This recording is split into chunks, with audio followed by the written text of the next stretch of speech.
4-5 দিন পরে রিপোর্ট আসলো, দেখলাম যে ব্লাড ক্যান্সার।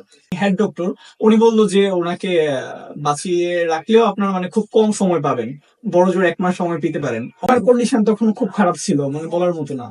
হ্যাঁ, অনেক খারাপ ছিল। আমরাও চিন্তা ভাবনা করি নাই যে উনি এতটা মানে ভালো হয়ে উঠবে খুব দ্রুত। গত মাসে আবার সবগুলো রিপোর্ট দেখে, মানে গত মাসে 3 মাস খাওয়ানোর পর ওষুধ, ওই ডক্টরকে হেমাটোলজি বিভাগের নুরুল ফরজ স্যারকে আবার দেখালাম। উনি তো পুরো অবাক, মানে ওনার যে ছিল বলার মতো না। উনি আসসালামু আলাইকুম ওয়া রাহমাতুল্লাহি ওয়া বারাকাতুহু। সম্মানিত দেশবাসী, আমি cancer specialist doctor SM. Sarwar. বিশেষ করে আপনারা জানেন যে সারা ওয়ার্ল্ডের ডাক্তারদের বক্তব্য একসময় ছিল যক্ষ্মা হলে রক্ষা নেই, এখন বক্তব্য হলো ক্যান্সার হলে রক্ষা নেই।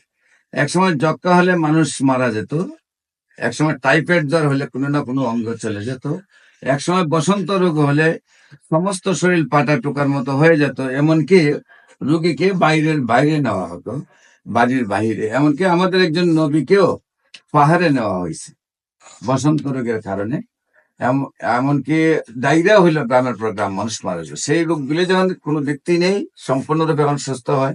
এমনই বর্তমানে ক্যান্সার, কিডনি, থ্যালাসেমিয়া, এইডস রোগ সারা ওয়ার্ল্ডের ডাক্তারদের বক্তব্য যে সেগুলো হলো মরণবিধি। চিকিৎসা করতে লাগে মাসে কয়েক লক্ষ টাকা, আবার রোগী একসময় চিকিৎসা করতে করতে মৃত্যু হয়। এমনই একজন আহ মৃত্যুকে যিনি বিজয় লাভ করেছেন, মৃত্যুঞ্জয়ী সেই ব্যক্তি আমাদের সামনে বসা, ব্লাড ক্যান্সার রোগী। আপনারা জানেন ব্লাড ক্যান্সার হওয়া মানেই তাকে প্রতি মাসে 10 ব্যাগ, 15 ব্যাগ, 20 ব্যাগ পর্যন্ত রক্ত দিতে হয়। 1 দিন 2 দিন পর রক্ত দিতে হয়, 3 দিন 4 দিন পর রক্ত দিতে হয়, এমন একটি অবস্থা হয়ে যায়।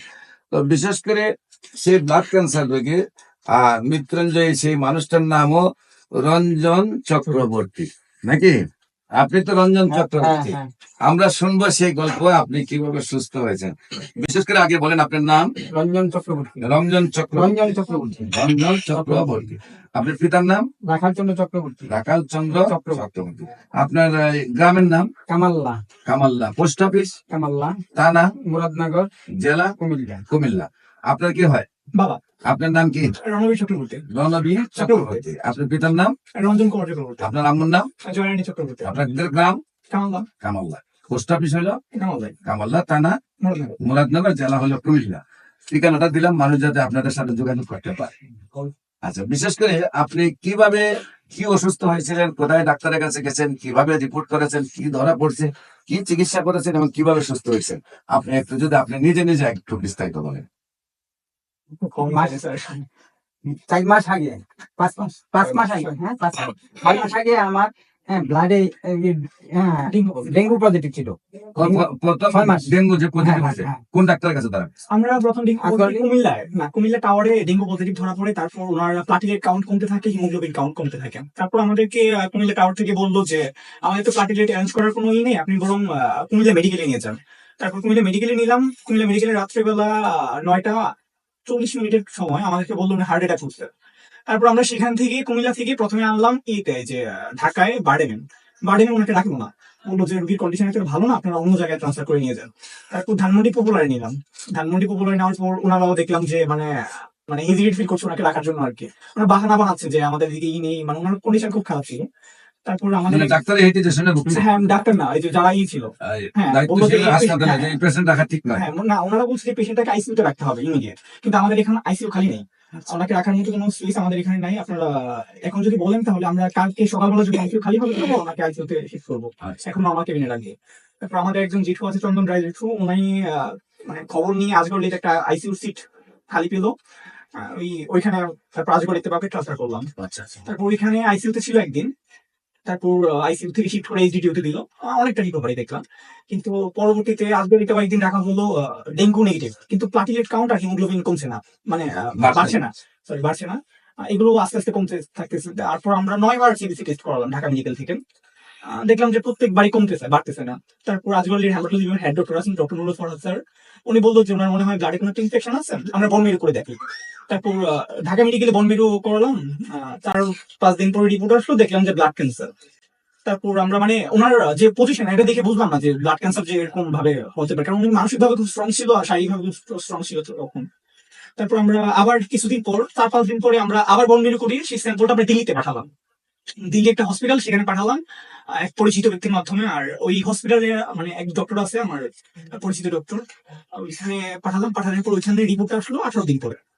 18 দিন পরে আসার পর সেম রিপোর্ট, একদম ব্লাড ক্যান্সার। কিন্তু ওইখানের মাধ্যমে, রিপোর্টের মাধ্যমে বুঝতে পারলাম যে এটা মানে একদম প্রথম প্রথম অবস্থা, এটাকে ব্লাড ক্যান্সার মানে ব্লাড ইনফেকশনই বলা হয়, প্রথম অবস্থায় ছিল। তখন আমরা আবার রাজবাড়িতে ভর্তি হলাম। উনি নর্মাল একটা প্রবলেমের জন্য শ্বাসকষ্ট হতো, রাজবাড়িতে ভর্তি হলাম। ভর্তি হওয়ার পর ওনার কন্ডিশন খুব খারাপের দিকে যাচ্ছিল। তারপর হার্টে একটা প্রবলেম ধরা পড়লো। আবার এই ক্যান্সারের জন্য ওনারা সিদ্ধান্ত নিল যে ওনাকে কিমোথেরাপি দেওয়া হবে। তারপর কিমোথেরাপি দেওয়া হবে, এই সিদ্ধান্তের মধ্যে কিমোথেরাপি যেদিন দিবে, যেদিন শুরু করবে, সেদিন সিভিল লাইন করতে আসলো। সিভিল লাইন করতে আসার আগে ওনার ডক্টরটা ইকো করালো। সিভিল লাইন করতে আসছে, তখন দেখলো যে ইকোর রিপোর্ট খুব খারাপ, সিভিল লাইন করা যাবে না, ওনাকে কিমোথেরাপি দেওয়া যাবে না। ডক্টর হেমাটোলজি যে নুরুল ফরাজ স্যার, উনি হেড ডক্টর, উনি বললো যে ওনাকে বাঁচিয়ে রাখলেও আপনার মানে খুব কম সময় পাবেন, বড় জোর 1 মাস সময় পেতে পারেন। অক্টোবরের 3 তারিখ কথা বলছিল, মানে নভেম্বর 3 তারিখ পর্যন্ত। তারপর আমাদের যেটু খুব আপনার সন্ধান নিল, ডাক্তার বললে কি আপনার সর্বোচ্চ মানে 1 মাস বাঁচবে? হ্যাঁ মানে কে 1 মাস বললো? বাজাতে কোন ডাক্তার? Nurul Faraz sir, Dhaka Azgar Ali hospital, Dhaka Asgar Ali pathology বিভাগের হেমাটোলজি হেমাটোলজি বিভাগের সিনিয়র ডক্টর। সিনিয়র ডাক্তার। উনি বললেন উনি ঢাকা মেডিকেলেও বলছেন সর্বোচ্চ মানে ওনার কন্ডিশন তখন খুব খারাপ ছিল, মানে বলার মতো না। হ্যাঁ, অনেক খারাপ ছিল। আমরাও চিন্তা ভাবনা করি নাই যে উনি এতটা মানে ভালো হয়ে খুব দ্রুত।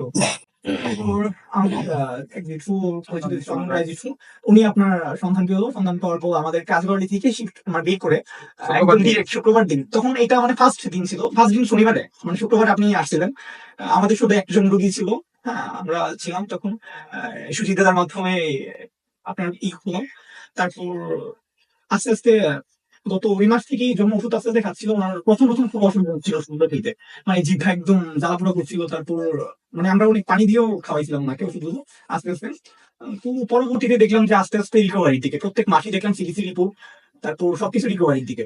তো গত মাসে আবার সবগুলোর রিপোর্ট দেখে, মানে গত মাসে 3 মাস খাওয়ানোর পর ওষুধ, ওই ডক্টরকে হেমাটোলজি বিভাগের নুরুল ফরাজ স্যারকে আবার দেখালাম। উনি তো পুরো অবাক, মানে ওনার যে ছিল বলার মতো না। উনি একদম বলতেছে যে ওনাকে বলছেন যে স্যারের কাছে তুমি পাঠাই। হ্যাঁ হ্যাঁ, উনি আরে ও তো ওই দিনই আমাদেরকে, পরবর্তীতে এক পেশেন্ট গেল ওনার কাছে, উনি বলল, আব্দুল্লাহ হাসপাতাল হ্যাঁ না? Doctor Nurul Faraz sir, doctor Nurul Farhad. হ্যাঁ উনি অনেক আমাদের অনেক উপকার করছে, অনেক সাপোর্ট করছে। হ্যাঁ, কিন্তু ওই সময় একটু ভয়ে লেগে গেছিল যখন উনি হাল ছেড়ে দিয়েছিল। অবশ্য এই আর কি। তারপর ভালো দিকে এখন তারপরে উনি ওনার কথাই আমার কাছে আসা। হ্যাঁ তারপরে প্রতি মাসে এখন মানে মানে পরের মাসে যখন 1 মাস চিকিৎসা করছেন, 1 মাস চিকিৎসা করার পরে হিমোগ্লোবিনটা কত আসছে? বাট হিমোগ্লোবিন তখন বাবার হিমোগ্লোবিন সর্বনিম্ন 6 নাম ছিল, 6 নাম ছিল। দাম ছিল 6, কিন্তু আমার 1 মাস চিকিৎসা করার কত আসছিল প্রথম মাসে? আস্তে আস্তে বাড়ছে, এখন 13। এইখানে উঠছিল। আচ্ছা। তারপর মমি থেকে পাশাপাশি আমরা আরসিসি ব্লাড ওনাকে দিতে হইছে, আরসিসি ব্লাড দিতে হইছে। তারপরে হলো যে যেটা হলো এখন সম্পূর্ণ লেভেলে আছে না? এখন একদম 13 ভালো আছে, লেভেল ঠিক মোটামুটি ভালো। আল্লাহর রহমতে বর্তমানে রিপোর্টে হয়তো হিমোগ্লোবিন যা আছে, আমার ওইটা নাও থাকতে হবে, অন্যরা না থাকতে, 13 মানে 10 থাকলেও ভালো, 11 থাকলেও ভালো, 12 থাকলেও ভালো, 13 থাকলেও ভালো। তো যাই হোক, আমার জন্য হিমোগ্লোবিন ভালো পড়ে আছে। যাই হোক, আপনি বেশি অংশ টক খাবেন। টক খাইলে জাল মিষ্টি অ্যাভয়েড করবেন। তো নিয়মিত আমরা 4 মাস চিকিৎসা, এখন আপনাকে ফুললি আল্লাহর রহমতের রিপোর্টে সুস্থ আসছে। এখন আপনার কাছে কি আগের দিনগুলোর কথা মনে হয়? টাকা পয়সা কেমন খরচ করছেন এর ভিতরে?